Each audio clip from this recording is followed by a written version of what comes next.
Mga unta guys. Nakahawat na naman ang saging oh. Ano sud ano na.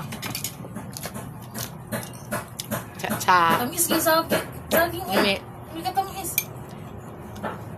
Kaya sa imo cha katamis. Ay, nako. Di pila na ako nakaon, duha na kabuk guys, duha na. Basta saging suki ko mukaon.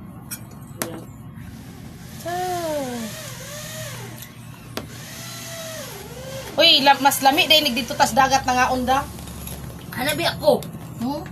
Dito pa ang dagat na nga onda Balik nagbalon ka tapon. Magbalon ba? Aya ra, kung natay kwarta. Magkilaw ta. Pagstiyam naman mo, pagkauma mo, pressure naman sad mo. Gani, magkilaw ta ba? Lami kay kilaw eh.